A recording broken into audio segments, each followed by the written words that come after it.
Papunta kami ng Sagada. 2 a.m. kami umalis. 7 a.m. Nasa Ilocos Sur na kami.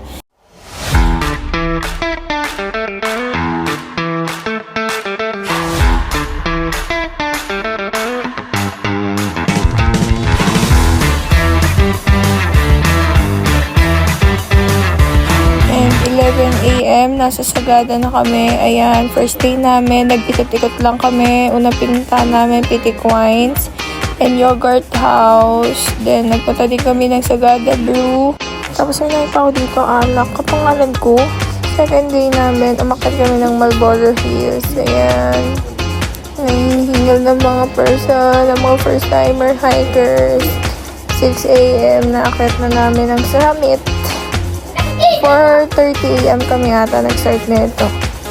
Tapos, isa sa mga inaakyat ko dito, yes, Champurrado.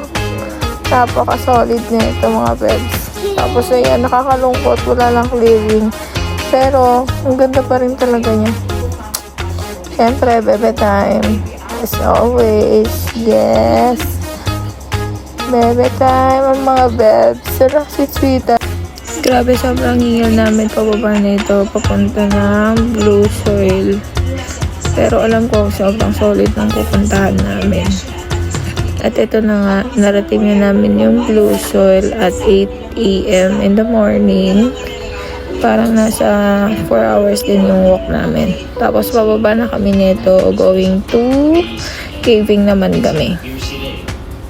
Pagkababa namin, dumiretso na kami sa Lumyang Cave. Connection siya to sa Maging Cave. Connection Cave itong ibinaba namin para sa new experience sa mga first timer dito sa Sagada ng mga kasama ko. Itong Lumyang Cave, ito yung burial cave ng Sagada. Meron ditong 100 coffins na visible, tapos 9 bodies yung nasa itaas na nakasiksik dun sa bato. May makikita ka rin mga ilan-ilan na bumagsak na yung mga coffins kasi gawa ng earthquake.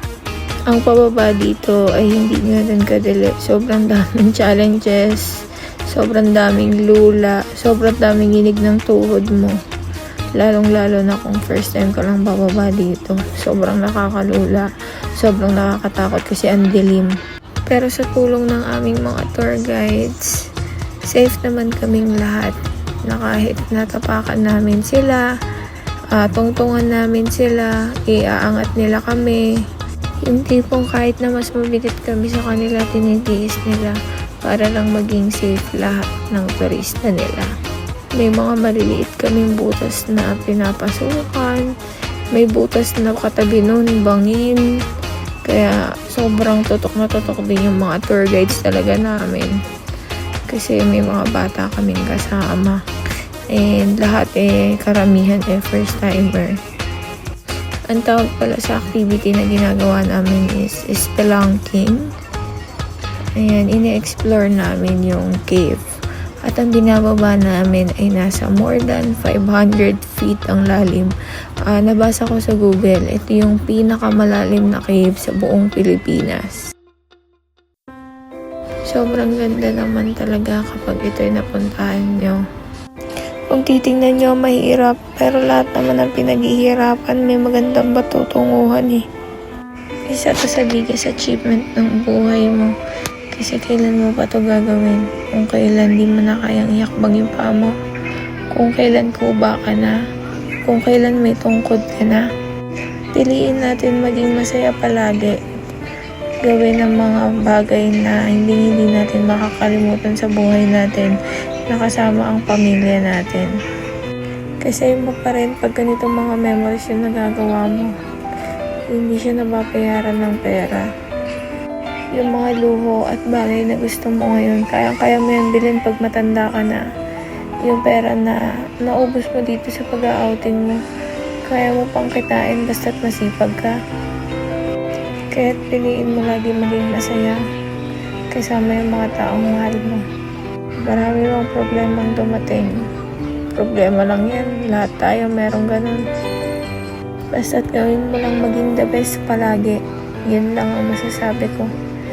Huwag kakalimutan laging magdasal sa Kanya at magpasalamat.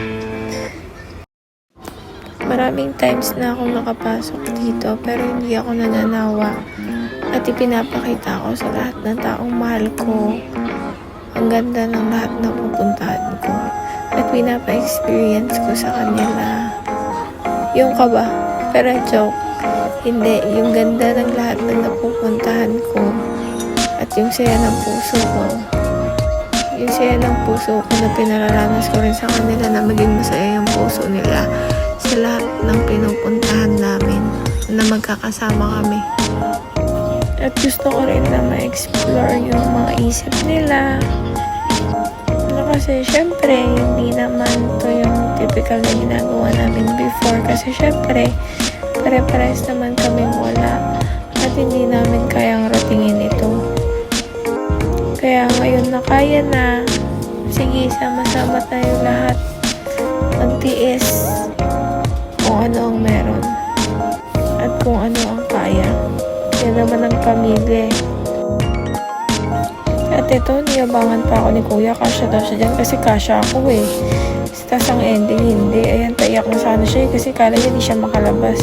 At ito si Akla for the akyat. Kala mo magaan. Tingnan nyo. Grabe. Ang gaan mo sis.